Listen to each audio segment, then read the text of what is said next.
Making a plan to vote safely has been tougher this year because of the pandemic, but many voters with disabilities are used to thinking ahead. WRTV's Cornelius Hawker spoke to two voters who say work still needs to be done to make sure all registered voters can comfortably cast their ballot. Jeremy Warner is one of the more than 130,000 people who voted early in Marion County. Voting has been a really important thing always in my life, but as a result of this, I've made it a point to vote in every election. An amputee for 15 years after a bad car accident, Jeremy has learned to live in a world that doesn't always accommodate those with disabilities despite protections that are in place. When Jeremy went to vote, he and his family got to the back of the line, but soon after, others in line allowed him, his wife, and stepson to get toward the front. It was really amazing to feel that support from other people in line who were saying, you need to go up to the building, you need to go around the line and go ahead and go in.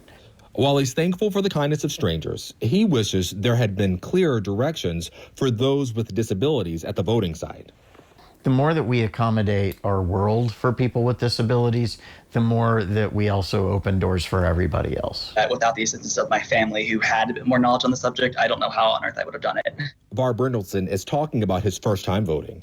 He has arthrogryposis, which impacts the use of his arms. He's unable to use voting machines without help. Although he voted absentee this year, he tells me it's important all polling places make sure they can serve everyone, no matter their physical abilities.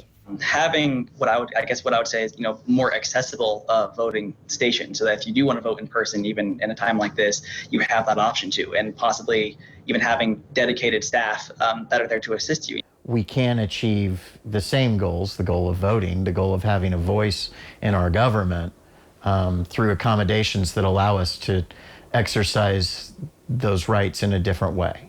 Working for you, Cornelius Hawker, WRTV. Americans with disabilities are a big voting bloc this year because of concerns over health care, specifically pre-existing conditions and COVID-19. An Easter Seals survey shows 91% of eligible voters who have a disability do plan to vote.